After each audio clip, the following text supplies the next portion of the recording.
ಓಂ ಶ್ರೀ ಗುರು ಬಸವಲಿಂಗಾಯ ನಮಃ. ಸರ್ವರಿಗೂ ಶರಣಾರ್ಥಿ. ಅಜ್ಞಾನವೆಂಬ ತೊಟ್ಟಿಲೊಳಗೆ ಜ್ಞಾನವೆಂಬ ಶಿಶುವ ಮಲಗಿಸಿ ಸಕಲ ವೇದ ಶಾಸ್ತ್ರವೆಂಬ ನೇಣ ಕಟ್ಟಿ ಹಿಡಿದು ತೂಗಿ ಜೋಗುಳವ ಪಾಡುತ್ತಿದ್ದಾಳೆ ಭ್ರಾಂತಿ ಎಂಬ ತಾಯಿ. ನೇಣು ಹರಿದು ತೊಟ್ಟಿಲು ಮುರಿದು ಜೋಗುಳನಿಂದಲ್ಲದೆ ಗುಹೇಶ್ವರ ಲಿಂಗನ ಕಾಣಬಾರದು. ಇದು ಅಲ್ಲಮಪ್ರಭುಗಳ ಒಂದು ಅಷ್ಟೊಂದು ಪರಿಚಿತವಿಲ್ಲದ ವಚನ. ಹೆಚ್ಚು ಜನರಿಗೆ ಪರಿಚಯ ಇಲ್ಲ. ಪರಿಚಯ ಇದ್ದವ್ರಿಗೂ ಕೂಡ ಇದರ ಅರ್ಥ ಗೊತ್ತಾಗುತ್ತೆ ಅಂತ ಹೇಳಕ್ಕಾಗಲ್ಲ. ಯಾಕಂದ್ರೆ ಇದನ್ನ ಅರ್ಥ ಮಾಡ್ಕೊಳ್ಳೋದೇ ದೊಡ್ಡ ಕಷ್ಟ ಇದೆ. ಇದನ್ನ ಬಹಳ ದೊಡ್ಡ ವಿದ್ವಾಂಸರು, ಅನುಭಾವಿಗಳು ಅಂತಾನೆ ಕರಿಬೇಕು ಅವರನ್ನ. ಸಂಶಿ ಬೂಸ್ನೂರು ಮಠ ಅಂತ ಹೇಳಿ ಶೂನ್ಯ ಸಂಪಾದನೆಯ ಪರಾಮರ್ಶೆ ಅಂತ ಪುಸ್ತಕ ಬರೆದಿದ್ದಾರೆ. ಅದರಲ್ಲಿ ಅವರು ಇದಕ್ಕೆ ತುಂಬಾ ಚೆನ್ನಾಗಿ ಅರ್ಥ ಬಿಡಿಸಿ ಹೇಳಿದ್ದಾರೆ. ಶೂನ್ಯ ಸಂಪಾದನೆಯನ್ನ ಪರಾಮರ್ಶೆ ಮಾಡೋದು ಬಹಳ ಕಷ್ಟ. ಅವ್ರ ಪುಸ್ತಕ ಎಷ್ಟು ದೊಡ್ಡದಿದೆ ಅಂದ್ರೆ ಸುಮಾರು 1000 ಪೇಜ್ ಮೇಲೆ ಇರ್ಬೇಕದು, ಅಷ್ಟು ದೊಡ್ಡದಿದೆ. ಅದು ಶೂನ್ಯ ಸಂಪಾದನೆಯ ಎಲ್ಲ ಅಧ್ಯಾಯಗಳ 18-20 ಅಧ್ಯಾಯಗಳು ಬರುತ್ತೆ. ಗೂಳೂರು ಸಿದ್ಧವೀರಣ್ಣಯ್ಯರದ್ದು. ಅದನ್ನ ಅವರು ತುಂಬಾ ಚೆನ್ನಾಗಿ ಬಿಡಿಸ್ಕೊಟ್ಟಿದ್ದಾರೆ. ವಚನ ಸಾಹಿತ್ಯವನ್ನು ಅಧ್ಯಯನ ಮಾಡಬೇಕು ಅಂತಕ್ಕಂಥ ಅವರು ಮುಂದುವರೆದು, ಅಂದ್ರೆ ಮೊದಲಿಗಲ್ಲ, ಸ್ವಲ್ಪ ಹಣ್ಣಾದ್ಮೇಲೆ ಅದನ್ನ ತಗೊಂಡ್ರೆ ತುಂಬಾ ಖುಷಿ ಕೊಡುತ್ತೆ. ಆ ಒಂದು ಗ್ರಂಥಕ್ಕೆ ಅವರಿಗೆ PhD ಕೊಡ್ಬೋದಾಗಿತ್ತು. ಗೌರವ ಡಾಕ್ಟರೇಟ್ ಕೊಟ್ಟಿರ್ಬೋದು ಮೋಸ್ಟ್ಲಿ, ಯಾರಾದ್ರೂ ಗೊತ್ತಿಲ್ಲ ನನಗೆ. ಬಹಳ ಅದ್ಭುತವಾದಂತಹ ಪುಸ್ತಕ ಅದು. ಅದರಲ್ಲಿ ಈ ವಚನಕ್ಕೆ ಅರ್ಥ ಸಿಕ್ಕತ್ತೆ. ಅಜ್ಞಾನವೆಂಬ ತೊಟ್ಟಿಲೊಳಗೆ ಜ್ಞಾನವೆಂಬ ಶಿಶುವ ಮಲಗಿಸಿ ಸಕಲ ವೇದಶಾಸ್ತ್ರವೆಂಬ ನೇಣ ಕಟ್ಟಿ ಹಿಡಿದು ತೂಗಿ ಜೋಗುಳ ಪಾಡುತ್ತಿದ್ದಾಳೆ ಭ್ರಾಂತಿ ಎಂಬ ತಾಯಿ. ಇದು ಬಹಳ ವಿಶೇಷವಾದಂತಹದ್ದು. ಅಜ್ಞಾನವೆಂಬ ತೊಟ್ಟಿಲು ಯಾವುದಾಗಾದ್ರೆ ಇದು ಅಜ್ಞಾನ ಅಂತಕ್ಕಂತಹ ತೊಟ್ಟಿಲು, ಅಜ್ಞಾನವೇ ತೊಟ್ಟಿಲು. ಗೊತ್ತಾಯ್ತಲ್ವಾ? ಅಜ್ಞಾನ ಅಂತಕ್ಕಂಥದ್ದೇ ತೊಟ್ಟಿಲು. ಅಂದ್ರೆ ನಾವೆಲ್ಲ ಹುಟ್ಟುತ್ತಾ ಎಲ್ಲರೂ ಅಜ್ಞಾನಿಗಳಾಗೆ ಹುಟ್ಟುತ್ತೇವೆ, ಜ್ಞಾನಿಗಳಾಗೇನು ಹುಟ್ಟಲ್ಲ. ಒಂದು ವಚನ ಬರುತ್ತೆ ಮಹಾದೇವಕ್ಕೆ, ಬಹಳ ಅದ್ಭುತವಾದ ವಚನ. ಏನು? ನಾ ಹುಟ್ಟಿದಲ್ಲಿ ಸಂಸಾರ ಹುಟ್ಟಿತ್ತು, ಸಂಸಾರ ಹುಟ್ಟಿದಲ್ಲಿ ಅಜ್ಞಾನ ಹುಟ್ಟಿತ್ತು, ಅಜ್ಞಾನ ಹುಟ್ಟಿದಲ್ಲಿ ಆಶೆ ಹುಟ್ಟಿತ್ತು. ಬಹಳ ಅದ್ಭುತವಾದಂತಹ ನಾ ಹುಟ್ಟಿದಲ್ಲಿ ಎರಡರ್ಥ ಅದರಲ್ಲಿ. ನಾ ಅನ್ನೋದಕ್ಕೆ, ನಾ ಅಂದ್ರೆ ಒಂದು ಅಹಂಕಾರ. ಮೊದಲನೇ ಅರ್ಥ ಮಾಡ್ಬೇಕಾದ್ರೆ ನಾ ಅಂದ್ರೆ ಅಹಂಕಾರ. ಅಹಂಕಾರ ಹುಟ್ಟಿದ್ರೆ ಅಜ್ಞಾನ, ಅಜ್ಞಾನ ಅಹಂಕಾರ ಒಂದಕ್ಕೊಂದು ಬಹಳ ಸಂಬಂಧ. ಅದಿದ್ದಲ್ಲಿ ಇದಿರುತ್ತೆ, ಇದಿದ್ದಲ್ಲಿ ಅದಿರುತ್ತೆ. ಒಂದರ್ಥ. ಇನ್ನೊಂದರ್ಥ, ನಾ ಅಂದ್ರೆ ನಾನು ಜನಿಸಿದಾಗಲೇ ಸಂಸಾರ ಹುಟ್ಟುತ್ತೆ. ಜನ್ಮ ಕೊಟ್ಟವಳು ತಾಯಿ ಆಗ್ತಾಳೆ, ಜನ್ಮ ಕೊಡ್ಲಿಕ್ಕೆ ಕಾರಣ ಆದವನು ತಂದೆ ಆಗ್ತಾನೆ. ನನಗಿಂತ ಮೊದಲು ಹುಟ್ಟಿದವರು ಅಣ್ಣ ಅಕ್ಕ, ಆಮೇಲೆ ಹುಟ್ಟಿದವರು ತಮ್ಮ ತಂಗಿ, ಇನ್ನು ತಮ್ಮ ಅಪ್ಪನ ತಂಗಿ, ಅಪ್ಪನ ಅಕ್ಕ, ಅಪ್ಪನ ತಮ್ಮ, ಎಲ್ಲ ಸಂಬಂಧಗಳು ಶುರುವಾಗೋದ್ರಿಂದ ನಾ ಹುಟ್ಟಿದಲ್ಲಿ ಸಂಸಾರ ಹುಟ್ಟಿ. ಮದುವೆ ಆದ್ಮೇಲೆ ಸಂಸಾರ ಅಂತ ತಿಳ್ಕೊಂಡಿದ್ದಾರೆ ಬಹಳ ಜನ. ಎಲ್ಲರೂ ಹಂಗೆ ತಿಳ್ಕೊಂಡ್ರೆ ಅದು ಸತ್ಯವೂ ಕೂಡ. ಅದಕ್ಕಿಂತ ದೊಡ್ಡ ಸತ್ಯ ಯಾವುದಂದ್ರೆ ನಾ ಹುಟ್ಟಿದ ಕೂಡಲೇ ಸಂಸಾರ ಶುರುವಾಗಿದೆ. ನಾ ಹುಟ್ಟಿದಲ್ಲಿ ಸಂಸಾರ ಹುಟ್ಟಿತ್ತು, ಸಂಸಾರ ಹುಟ್ಟಿದಲ್ಲಿ ಅಜ್ಞಾನ ಹುಟ್ಟಿತ್ತು. ಅಲ್ಲಿ ಸಂಸಾರ ಅಂದ್ರೆ ಸೀಮಿತತೆ ಬಂದ್ಬಿಡ್ತು, ಬಂಧನ ಬಂತು. ಆತ್ಮ ದೇಹದಲ್ಲಿ ಬಂಧಿತನಾದ, ಆತ್ಮ ದೇಹದಲ್ಲಿ ಬಂಧಿತನಾಗ್ಬಿಟ್ಟ. ಆವಾಗ ಅಲ್ಲಿ ಅಜ್ಞಾನ ಶುರುವಾಯಿತು. ಆ ಅಜ್ಞಾನದೊಳಗಡೆ ಜ್ಞಾನ ಇದೆ. ಇದು ಬಹಳ ವಿಶೇಷ ಮತ್ತು ವಿಚಿತ್ರ. ಕತ್ತಲೊಳಗಡೆ ಬೆಳಕಿದೆ, ಬೆಳಕಿನ ಮರೆಯಲ್ಲಿ, ಬೆಳಕಿನ ಆಳದಲ್ಲಿ ಕತ್ತಲೆ ಇದೆ. ಇದು ಸೃಷ್ಟಿಯ ವೈಚಿತ್ರ್ಯ ಕೂಡ. ಕತ್ತಲೊಳಗಡೆ ಬೆಳಕಿದೆ. ಕತ್ತಲೆಯಲ್ಲಿ ಬೆಳಕಿದೆ. ಹೆಂಗೆ ಬೆಳಕಿದೆ ಅಂತ ಹೇಳ್ಬೋದು? ಅದೇನು ಬಹಳ ದೊಡ್ಡ ಕಷ್ಟ ಸಂಗತಿ ಅಲ್ಲ. ನೀವು ರೈತರು ಜೊತೆ ಒಡನಾಟ ಮಾಡಿದ್ರೆ, ಅಥವಾ ನೀವೇ ಯಾರಾದ್ರೂ ಮೊದಲು ರೈತರಾಗಿದ್ರೆ ನಿಮ್ಗೊಂದು ಅನುಭವ ಆಗಿರ್ಬೋದು. ಎತ್ತುಗಳು ಚಕ್ಕಡಿ ಎಳಿತಿರ್ತಾವಲ್ಲ, ಕತ್ಲಲ್ಲೇ ಎಳಿತಿದ್ವು ಅಂತ ಹಿಂದೆ. ಕತ್ಲಲ್ಲೂ ಕೂಡ ಅವು ಕಣ್ ಕಾಣಿಸುತ್ತೆ ಎತ್ತುಗಳಿಗೆ. ಆಮೇಲೆ ಕಾಡು ಪ್ರಾಣಿಗಳೇನಿದಾವಲ್ಲ, ಬೆಕ್ಕಿನ ಕಣ್ಣು ಹೊಳೆಯೋದು ನಿಮಗೆ ಗೊತ್ತು, ನೋಡಿರ್ತೀರಿ ನೀವು.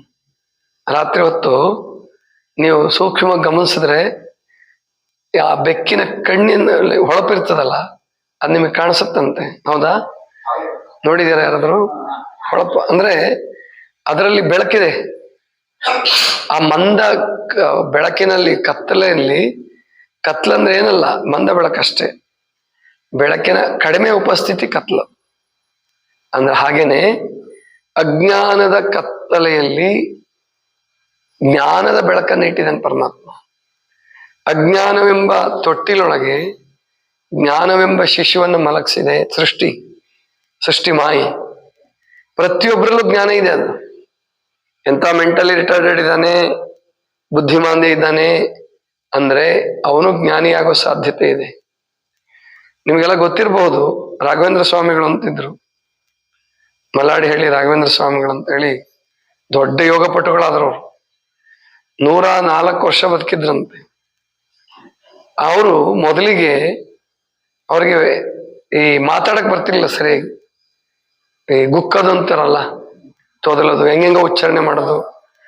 ಆಮೇಲೆ ಫಿಟ್ಸ್ ಬರ್ತಿತ್ತು ಅವರಿಗೆ, ಫಿಟ್ಸ್ ಬರ್ತಿತ್ತು, ಹೇಗೇಗೋ ಮಾತಾಡ್ತಿದ್ರಂತೆ ಸುಮಾರು 15-16 ವರ್ಷದವರೆಗೂ. ಆಮೇಲೆ ಯೋಗ ಶಿಕ್ಷಕರ ಸಂಪರ್ಕ ಆಗುತ್ತೆ ಅವ್ರಿಗೆ.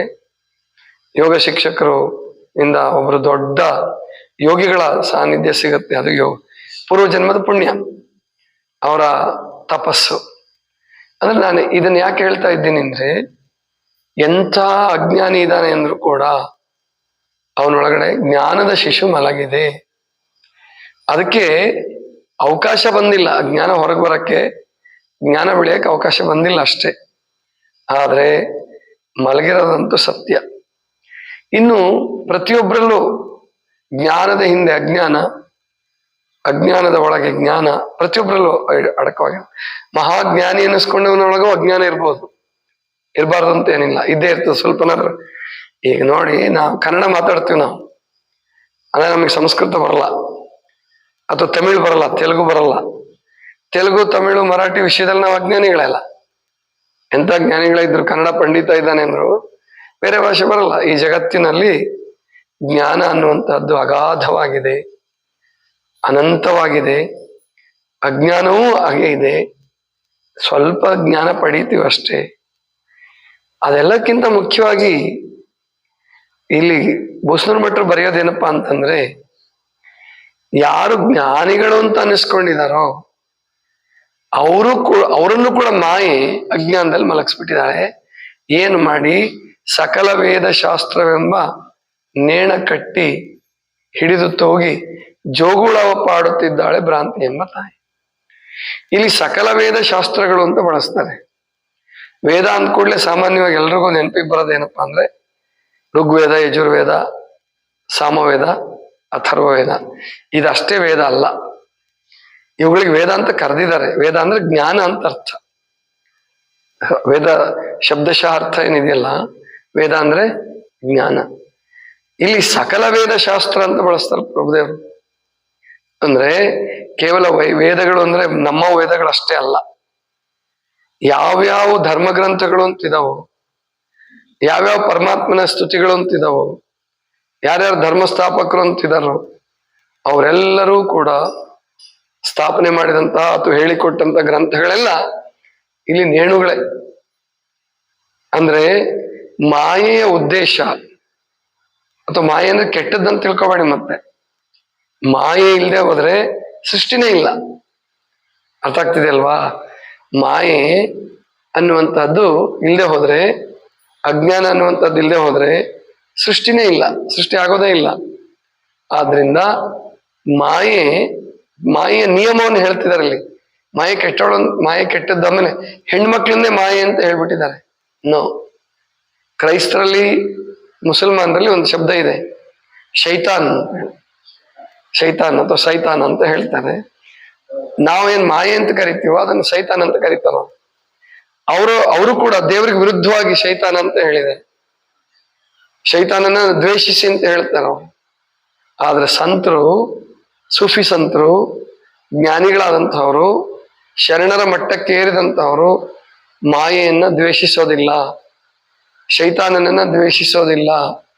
ಯಾಕೆ ಅಂದ್ರೆ ಯಾವತ್ತು ಶೈತಾನ್ ಇರಲ್ವೋ ಅವತ್ತು ದೇವರು ಇರಲ್ಲ, ಸೃಷ್ಟಿನೇ ಇರಲ್ಲ. ಯಾವತ್ತು ಮಾಯೆ ಇರಲ್ವೋ ಅವತ್ತು ಸೃಷ್ಟಿನೇ ಇಲ್ಲ. ಅದಕ್ಕೆ ಮಾಯೆ ಅನ್ನುವಂಥದ್ದು ಕೆಟ್ಟದ್ದು ಅಂತ ಅಲ್ಲ ಪ್ರಭುದೇವರು ಹೇಳ್ತಿರೋದು. ಇಲ್ಲಿ ನಮಗೆ ಸತ್ಯ ಸಂಗತಿಯನ್ನು ದರ್ಶನ ಮಾಡ್ಕೊಡ್ತಿದ್ದಾರೆ. ಅಂದ್ರೆ ಈಗ ಒಬ್ಬ ಮುಸಲ್ಮಾನ ಇದ್ದಾನೆ, ಅವನಿಗೆ ಖುರಾನ್ ಅನ್ನುವಂಥದ್ದೇ ಅವನಿಗೆ ಹಗ್ಗ ಆಗಿದೆ. ಕ್ರಿಶ್ಚಿಯನ್ಗೆ ಬೈಬಲ್ ಅನ್ನುವಂಥದ್ದೇ ಹಗ್ಗ ಆಗಿದೆ. ನಮಗೆ ನಮ್ಮ ಧರ್ಮ ಶಾಸ್ತ್ರಗಳೇನಿದಾವಲ್ಲ ಅವೇ ಶ್ರೇಷ್ಠ, ಅವೇ ಅಂತಿಮ, ಅದಕ್ಕಿಂತ ಮುಂದಿನ ಯಾವುದೂ ಇಲ್ಲ, ನಮ್ಮ ಧರ್ಮ ಗಂತವ್ಯ ಶ್ರೇಷ್ಠ ಅನ್ನೋ ಭಾವ ಏನಿದೆಯಲ್ಲ ಅದೇ ಸಕಲ ವೇದ ಶಾಸ್ತ್ರವೆಂಬ ನೇಣು ಅಂದ್ರೆ ಹಗ್ಗ ಕಟ್ಬಿಟ್ಟು ತೊಟ್ಟಿಲ್ ತೂಗ್ತಾ ಇದ್ದಾಳಂತೆ ಮಾಯೆ ಎಂಬ ಭ್ರಾಂತಿ ಎಂಬ ತಾಯಿ. ಜೋಗುಳವು ಪಾಡುತ್ತಿದ್ದಾಳೆ ಭ್ರಾಂತಿ ಎಂಬ ತಾಯಿ. ಅಂದ್ರೆ ನೀನ್ ನಂಬಿರೋದೇ ಶ್ರೇಷ್ಠ, ನಿಂದೇ ಉತ್ತಮ, ಇನ್ನೆಲ್ಲವೂ ಕೇಳು ಅನ್ನುವಂತ ಭಾವನೆಯನ್ನು ಬೆಳೆಸ್ತಾರಲ್ಲ ಗುರುಗಳಿರ್ಲಿ, ತಾಯಿ ತಂದೆಗಳಿರ್ಲಿ, ಸ್ನೇಹಿತರಿರ್ಲಿ, ಯಾರೇ ಇರ್ಲಿ, ನಮಗೆ ಅಹಂಕಾರವನ್ನ ಪೋಷಿಸ್ತಕ್ಕಂಥವರೆಲ್ಲರೂ ಭ್ರಾಂತಿ ಎಂಬ ತಾಯಿಗಳೇ. ನೀನ್ ನಂಬಿರೋದೇ ಸತ್ಯ, ಅದರಲ್ಲೇ ಬದುಕು ನೀನು, ನಮ್ಮದು ಬಿಟ್ರೆ ಇನ್ಯಾವುದು ಶ್ರೇಷ್ಠ ಅಲ್ಲ, ಇನ್ನೆಲ್ಲವೂ ಕೀಳು. ಈಗ ಅವರಂತೂ ಮುಸಲ್ಮಾನರಂತೂ ಹೇಳ್ಬಿಡ್ತಾರ, ಅವ್ರು ಬೇರೆಯವ್ರನ್ನ ಕಾಫಿರರನ್ನ ಕೊಂದು ಹಾಕೋ ಏನ್ ತೊಂದರೆ ಇಲ್ಲ, ಯಾರು ಮುಸಲ್ಮಾನ್ ಧರ್ಮ ಒಪ್ಪಲ್ವೋ ಅವ್ರನ್ನೆಲ್ಲ ಕೊಲ್ಬಹುದು ಅನ್ನೋ ತನ್ನ ಘೋಷಣೆ ಮಾಡ್ಕೊಂಡ್ಬಿಟ್ಟಿದಾರ ಅವ್ರು. ಅದಕ್ಕೆ ಅಷ್ಟೊಂದು ಜನ ಭಯೋತ್ಪಾದಕರಲ್ಲಿ ಹುಟ್ಟೋದು. ಅದಕ್ಕೋಸ್ಕರವಾಗಿ ಪ್ರತಿಯೊಬ್ರು ನಮಗೂ ಒಳಗಿರ್ತದೆ ನಮ್ದೇ ಬಹಳ ಶ್ರೇಷ್ಠ ಅಂತ. ಏನ್ ನಮಗೆ ಕೊಲ್ಲಕ್ಕಾಗಲ್ಲ ಅಂತ ಸುಮ್ಮನಿದೀವಿ, ಜೈಲ್ ಬಾಯಿನಿಂದ ಸುಮ್ಮನಿದೀವಿ ಅನ್ನಷ್ಟೇ. ಆದ್ರೆ ಹಿಂಗಿದ್ರೆ ಸತ್ಯ ಸಾಕ್ಷಾತ್ಕಾರ ಸಾಧ್ಯವೇ ಇಲ್ಲ, ಸತ್ಯ ಸಾಕ್ಷಾತ್ಕಾರ ಆಗೋದೇ ಇಲ್ಲ. ಅದಕ್ಕೆ ಪ್ರಭುದೇವರು ಹೇಳೋದೇನಪ್ಪಾ ಅಂದ್ರೆ, ಈ ಭ್ರಾಂತಿ ಎನ್ನುವ ತಾಯಿ ನೇಣು ಹರಿದು ನೋಡಿ, ಇದು ಬಹಳ ಕಠಿಣ. ಈಗ ನಾನು ಈಗ ವಚನ ಸಾಹಿತ್ಯ ನಾನು ನಂಬ್ಕೊಂಡಿದ್ದೀನಿ, ವಚನ ಸಾಹಿತ್ಯದ ಮೇಲೆ ಆಧಾರವಾಗಿ ಜೀವನ ರೂಪಿಸ್ಕೊಂಡಿದ್ದೀನಿ. ಇದನ್ನ ಈ ಮೋಹವನ್ನು ಬಿಡು ಅಂತಾರೆ ಪ್ರಭುದೇವರು. ಅದರ ಅರ್ಥ ವಚನ ಹೇಳ್ಬೇಡ, ವಚನ ಬಿಟ್ಟು ಇನ್ನೊಂದು ಬೇರೆ ಕಲಿ ಅಂತ ಅಲ್ಲ ಅದರ ಅರ್ಥ. ನಂದೇ ಶ್ರೇಷ್ಠ, ನಂದು ಬಿಟ್ಟರೆ ಇನ್ಯಾವುದಿಲ್ಲ ಅನ್ನುವ ಮೋಹ ಏನಿದೆ ಅಥವಾ ಮತಾಂಧತೆ ಏನಿದೆ, ಫೆನೆಟಿಸಿಸಮ್ ಏನಿದೆ, ಅದನ್ನ ಬಿಡು. ಸತ್ಯ ಎಲ್ಲಿಂದನಾದ್ರೂ ಬರಲಿ. ಅದಕ್ಕೆ ನಾನು ಯಾರೇ ಬರಲಿ, ಅವ್ರ ಉಪನಿಷತ್ತು ಹೇಳ್ತೀವಿ ಅಂದ್ರೆ, ಸಂಸ್ಕೃತ ಹೇಳ್ತೀವಿ ಅಂದ್ರೆ, ವೇದ ಹೇಳ್ತೀವಿ ಅಂದ್ರೆ, ಭಗವದ್ಗೀತೆ ಹೇಳಿ ಅವ್ರಿಗೂ ಅವಕಾಶ ಮಾಡಿಕೊಡೋಣ. ಯಾಕೆ ಅಂದ್ರೆ ಇಲ್ಲಿ ನಮ್ದು ಮುಖ್ಯವಾದ ಉದ್ದೇಶ ಆರೋಗ್ಯ, ತನುವಿನ ಆರೋಗ್ಯ, ಮನಸ್ಸಿನ ಆರೋಗ್ಯ, ಸಾಮಾಜಿಕ ಆರೋಗ್ಯ, ಆಧ್ಯಾತ್ಮಿಕ ಆರೋಗ್ಯ. ತನು, ಮನ, ಅಧ್ಯಾತ್ಮ, ಸಮಾಜ ಎಲ್ಲವನ್ನೂ ನಾವು ಗುರಿಯಾಗಿ ಇಟ್ಕೊಂಡಿರೋದ್ರಿಂದ, ಇಲ್ಲಿ ಎಲ್ರಿಗೂ ಪ್ರವೇಶ ಕೊಡೋದ್ರಿಂದ, ಯಾರನ್ನು ಇಲ್ಲಿ ಮುಸಲ್ಮಾನರು ಬಂದ್ರೆ ಅವ್ರಿಗೂ ಹೇಳ್ತೀವಿ, ನೀವೇನಾದ್ರೂ ಕುರಾನ್ ಹೇಳೋದಿದ್ರೆ ಹೇಳಿ, ತುಂಬಾ ಕಡಿಮೆ ಜನ ಬರೋದು. ಕ್ರಿಶ್ಚಿಯನ್ರು ಬಂದ್ರೆ ಅವ್ರಿಗೆ ಬೈಬಲ್ ಹೇಳಿ ಅಂತೀವಿ, ಒಂದು ಶ್ಲೋಕ ಹೇಳಿ ಅದರ ಅರ್ಥ ಹೇಳಿ ಅಂತ ಹೇಳ್ತೀವಿ.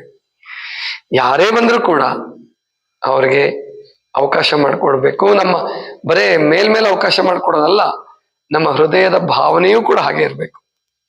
ಯಾರನ್ನು ದ್ವೇಷಿಸೋದಾಗ್ಲಿ, ನಮ್ಮ ಬಗ್ಗೆ ನಾವು ಅಹಂಕಾರ ತಾಳೋದಾಗ್ಲಿ ಅಲ್ಲ. ತಪ್ಪು ಇದ್ರೆ ತಪ್ಪು ತಿದ್ದಿ ಹೇಳೋಣ, ತಿಳಿಸ್ಕೊಡೋಣ. ಆದ್ರೆ ಒಂದೇನೋ ತಪ್ಪಿದ್ದ ಕ್ಷಣಕ್ಕೆ ಇಡೀ ಅವ್ರ ಧರ್ಮನೇ ಕೆಟ್ಟದ್ದು, ನೋ, ಹಾಗಿಲ್ಲ. ಈ ವೇದ, ಸಕಲ ವೇದ ಶಾಸ್ತ್ರ ಎಂಬ ನೇಣು ಹರಿಬೇಕು. ಅಂದ್ರೆ ನಮ್ಮದಕ್ಕೆ ಏನು ಅಂಟ್ಕೊಂಡಿದೀವಲ್ಲ ಅದನ್ನ ಬಿಡಿಸ್ಕೊಳ್ಬೇಕು. ಹರಿದು, ನೇಣು ಹರಿದು, ತೊಟ್ಟಿಲು ಮುರಿದು, ಅಜ್ಞಾನದ ತೊಟ್ಟಿಲನ್ನು ಮುರಿಬೇಕು. ಅಂದ್ರೆ ಸೀಮಿತ ಬಂಧನಗಳೇನಿದಾವಲ್ಲ ಅವನ್ನೆಲ್ಲವನ್ನು ಮುರಿಬೇಕು. ನಮ್ಮ ಗುರು, ಈಗ ನಮ್ಮ ತಾಯಿ ನನಗೆ ಶ್ರೇಷ್ಠ, ಹಾಗೆ ನನ್ನ ಗುರು ನನಗೆ ಶ್ರೇಷ್ಠ. ಇನ್ನೊಬ್ಬ ಗುರು ಕೀಳು ಅಂತಲ್ಲ. ಇನ್ನೊಬ್ಬ ಗುರು ಕಡಿಮೆ ಅಂತಲ್ಲ, ಇನ್ನೊಂದು ಶಾಸ್ತ್ರ ಕಡಿಮೆ ಅಂತಲ್ಲ. ನಂದು ನನಗೆ ಶ್ರೇಷ್ಠ. ಯಾಕೆ ನಾನು ಕಲ್ತಿದ್ದೀನಿ, ನನಗೆ ಅದರಲ್ಲಿ ದೀಕ್ಷೆ ಆಗಿದೆ, ನನಗೆ ತಾಯಿ ಜನ್ಮ ಕೊಟ್ಟ ಹಾಗಾಗಿದೆ, ನನಗೆ ಇನ್ನೊಂದು ಗೊತ್ತಿಲ್ಲ, ಅದಕ್ಕೋಸ್ಕರ ಸರಿ. ಆದ್ರೆ ಇನ್ನೊಂದನ್ನು ದ್ವೇಷಿಸೋದನ್ನ ಏನ್ ಕಲಿಸ್ತಿದ್ದಾರೆ, ಮತಾಂಧತೆ ಏನ್ ಇದು ಒಳ್ಳೇದಲ್ಲ. ಅದನ್ನೇ ಪ್ರಭುದೇವರು ಹೇಳೋದಿಲ್ಲಿ, ತೊಟ್ಟಿಲು ಮುರಿದು ಅಂದ್ರೆ ಅಜ್ಞಾನದ ಬಂಧನಗಳನ್ನ ಮುರಿದು ಹಾಕು, ನೇಣು ಹರಿದು ಜೋಗುಳನಿಂದಲ್ಲದೆ ಗುಹೇಶ್ವರ ಲಿಂಗನ ಕಾಣಬಾರದು. ಗುಹೇಶ್ವರ ಲಿಂಗ ಅರಿವಿಗೆ ಬರೋದೇ ಇಲ್ಲ. ಅದಕ್ಕೆ ಮತಾಂಧರಿಗೆ ಎಂದು ಇಲ್ಲಿ ಒಬ್ಬನ್ನ ಮಸೂದ್ ಅಜರ್ ಅನ್ನೋನ್ ಬಂಧಿಸಿದ್ರು, ವಿಮಾನ ಅಪಹರಣ ಮಾಡಿದ್ರು. ನೆನಪಿದೆ ನಮಗೆ, 2000 ಇಸ್ವಿಲಿ ಪ್ರವೇಶ ಇನ್ನೂ ಆಗ್ತಿರುವಾಗ್ಲೇ ವಿಮಾನ ಅಪಹರಣ ಮಾಡಿಬಿಟ್ಟು ಹೈಜಾಕ್ ಮಾಡಿ ಆಫ್ಘಾನಿಸ್ತಾನಕ್ಕೆ ತಗೊಂಡೋದ್ರು. ಕೆಲವರೆಲ್ಲ ಹೋಗ್ಬಿಟ್ಟು ಆ 4 ಜನ ಭಯೋತ್ಪಾದಕರನ್ನ ಬಿಟ್ಟು ನಮ್ ಜನನ್ ಬಿಡಿಸ್ಕೊಂಡ್ ಬಂದಿದ್ರು. ಈಗಿನ ಕಾಲದ ತರ ಆಗಿದ್ರೆ ಅದೇನ್ ಮಾಡ್ತಿದ್ರು ಗೊತ್ತಿಲ್ಲ. ಅವಾಗ ಅಂತ ಸ್ವಲ್ಪ ದುರ್ಬಲ ಸರ್ಕಾರ ಇತ್ತು, ಮಿಶ್ರ ಸರ್ಕಾರ, ಕಿಚಡಿ ಸರ್ಕಾರ ಇತ್ತು, ಹಂಗ್ ಮಾಡಿದ್ರು. ಅಂದ್ರೆ ಅದರಲ್ಲಿ ಒಬ್ಬ ಮಸೂದ್ ಅಜರ್ ಅಂತ ಇದ್ದ, ಜೈಲಲ್ಲಿ ಇಟ್ಟಿದ್ರು ಅವನ್ನ. ಅವನಿಗೆ ಇಡೀ ಕುರಾನ್ ಬಾಯ್ಪಾಟ್ ಬರ್ತದ. ಅವನು ಎಷ್ಟು ಕುರಾನ್ ಅವು ಏನೋ ಇದಾವಲ್ಲ ಶ್ಲೋಕಗಳನ್ನ ನಾವ್ ಅಂತೀವಿ, ಅವ್ರು ಕುರಾನ್ ಅಲ್ಲಿ ಏನೋ ಹೇಳ್ತಾರೆ, ಅಷ್ಟು ಪದ್ಯ ಅವನಿಗೆ ಬಾಯ್ಪಾಟ್, ಅಷ್ಟು ಕುರಾನ್ ಬಾಯ್ಪಾಟ ಹೇಳ್ತಕ್ಕಂತ. ಆದ್ರೆ ಅವ್ನು ಮಾಡ್ತಿರೋ ಕೆಲಸ ಏನಂದ್ರೆ ಭಯೋತ್ಪಾದಕ ಕೃತ್ಯ. ಅಂದ್ರೆ ನಾವು ಈ ತೊಟ್ಟಿಲು ಮುರಿಲಾರದೆ ಹೋದ್ರೆ, ಮತಾಂಧತೆಯನ್ನು ಅನ್ನುವಂತ ಹಗ್ಗದಿಂದ ಪಾರಾಗದೆ ಹೋದ್ರೆ ಸತ್ಯ ಸಾಕ್ಷಾತ್ಕಾರ ಎಂದಿಗೂ ಸಾಧ್ಯವಿಲ್ಲ. ಆದ್ರಿಂದ ಆಮೇಲೆ ಪ್ರೀತಿನೂ ಬರಲ್ಲ. ಬರೀ ನಮ್ಮವ್ರನ್ನ ಪ್ರೀತಿಸ್ತೀವಿ ಅಂತಲ್ಲ, ಅದು ಸುಳ್ಳದು. ಅವ್ರವ್ರಿಗೆ ಜಗಳ ಆಡಿದ್ರೆ ಅವ್ರನ್ನೂ ಕೊಂದ್ಕೊಂತಾರೆ. ಆದ್ರಿಂದ ನಾವಿಲ್ಲಿ ತಿಳ್ಕೋಬೇಕು, ಮತಾಂಧತೆ ಎಂದಿಗೂ ಜಗತ್ತಿಗೆ ಶಾಂತಿ ಕೊಡೋದಿಲ್ಲ. ಆಮೇಲೆ ಒಬ್ಬ ನಿಜವಾದ ಜ್ಞಾನಿ, ಒಬ್ಬ ನಿಜವಾದ ಸಾಧಕ, ಒಬ್ಬ ನಿಜವಾದ ಭಕ್ತ, ನಮ್ಮ ಭಾರತೀಯ ಸಂಸ್ಕೃತಿ ಹೇಳ್ಕೊಡೋದೇನೆಂದ್ರೆ, ನೀನು ನಿಂದನ್ನ ಎಷ್ಟು ಪ್ರೀತಿಸ್ತೀಯೋ, ಎಷ್ಟು ಕಲಿತೀಯೋ, ಅದನ್ನು ಬೇರೆಯವ್ರದ್ದು ಕಲಿಯೋದಕ್ಕೆ ಪ್ರಯತ್ನ ಪಡು. ಬೇರೆಯವ್ರನ್ನ ಪ್ರೀತಿಸು. ಕೊನೆಗೆ ಸಂತರು, ಶರಣರು ಯಾರೇ ಧರ್ಮದಲ್ಲಿ ಬರಲಿ, ಯಾವುದೇ ಧರ್ಮದಲ್ಲಿ ಅವ್ರು ತ್ಯಾಗಿಗಳಿದ್ರೆ ಅವ್ರನ್ನ ಗೌರವಿಸು. ಗುರು ಹಿರಿಯರು ಯಾವುದೇ ಧರ್ಮದವರಾಗಿದ್ರು ಅವ್ರನ್ನ ಗೌರವಿಸು. ಇದು ಭಾರತೀಯ ಸಂಸ್ಕೃತಿ. ಭಾರತೀಯ ರಾಜಕೀಯ ವ್ಯವಸ್ಥೆ ಕೆಟ್ಟು ಹೋಗಿ ನಾವು ಪರಕೀಯರಿಗೆ ಬಲಿಯಾದ್ವಿ ಅಷ್ಟೇನೆ. ಇಲ್ಲ ಅಂದಿದ್ರೆ ನಮ್ಮ ಆಧ್ಯಾತ್ಮಿಕ ಸಂಸ್ಕೃತಿ ಇದೆಯಲ್ಲ, ಬಹಳ ಉದಾತ್ತವಾದದ್ದು, ಬಹಳ ಉದಾತ್ತ. ಅದಕ್ಕೆ ಪರಮಾತ್ಮ ಇದುವರೆಗೂ ನಮ್ಮ ದೇಶವನ್ನು ನಾಶ ಮಾಡ್ಲಾರ್ದೆ ಕಾಶ್ಮೀರದಿಂದ ಕನ್ಯಾಕುಮಾರಿವರೆಗಾದ್ರೂ ಇಷ್ಟು ಭದ್ರವಾಗಿ ನಮ್ಮನ್ನು ಯಾಕೆ ಉಳಿಸಿದಾನೆ ಪರಮಾತ್ಮ ಅಂದ್ರೆ, ಇಲ್ಲಿ ಪರಮಾತ್ಮನಿಗೆ ಸಮೀಪವಾದ ಚಿಂತನೆ ನಡೆದಿದೆ. ಪರಮಾತ್ಮನಿಗೆ ಸಮೀಪವಾದ ಸಾಧನೆ ಇವತ್ತು ಹಿಮಾಲಯದಲ್ಲಿ ಅಥವಾ ಬೇರೆ ಬೇರೆ ಮಠಗಳಲ್ಲಿ, ಆಶ್ರಮಗಳಲ್ಲಿ ನಡೀತಾ ಇದೆ. ಆದ್ರಿಂದ ನಾವು ಬದುಕಿದ್ದೀವಿ. ಅದಕ್ಕೆ ಇದು ಆಧ್ಯಾತ್ಮಿಕ ಪರಂಪರೆ, ಸ್ಪಿರಿಚುಯಾಲಿಟಿ ಅಂತ ಕರಿಬೇಕು. ಅದಕ್ಕೆ ರಿಲಿಜನ್ ಬೇರೆ, ಸ್ಪಿರಿಚುವಲ್ ಬೇರೆ. ಸ್ಪಿರಿಚುವಲ್ ಅಲ್ಲಿ ರಿಲಿಜಿಯನ್ಗೆ ಸ್ಪಿರಿಚುಯಾಲಿಟಿ ಇಲ್ಲದೆ ಹೋದ್ರೆ ಅದು ಶವ ಆಗ್ಬಿಡುತ್ತೆ ರಿಲಿಜನ್. ಮತ್ತೆ ಸ್ಪಿರಿಚುಯಾಲಿಟಿ ರಿಲಿಜನ್ ಇಲ್ಲದೆ ಹೋದ್ರೆ ಅದು ಪ್ರಯೋಜನ ಆಗಲ್ಲ. ಸ್ಪಿರಿಚುಯಾಲಿಟಿಗೆ ಧರ್ಮ ಬೇಕು, ಆಧ್ಯಾತ್ಮಿಕತೆಗೆ ಧರ್ಮ ಬೇಕು, ಧರ್ಮಕ್ಕೆ ಆಧ್ಯಾತ್ಮಿಕತೆ ಬೇಕು. ಎರಡೂ ಒಂದ್ಬಿಟ್ಟು ದೇಹ ಆತ್ಮ ಇದ್ದ ಹಾಗೆ ನಾವು ಎರಡನ್ನೂ ನಾವು ಅನುಷ್ಠಾನ ಮಾಡಬೇಕು. ಆದ್ರೆ ಧರ್ಮಾಂಧತೆ, ಮತಾಂಧತೆ ಇರಬಾರ್ದು. ಇದನ್ನೇ ಪ್ರಭುದೇವರು ಈ ವಚನದಲ್ಲಿ ಹೇಳ್ತಕ್ಕಂಥದ್ದು. ಇದಿಷ್ಟು ಇವತ್ತಿನ ಚಿಂತನ. ಸರ್ವರಿಗೂ ಶರಣು ಶರಣ.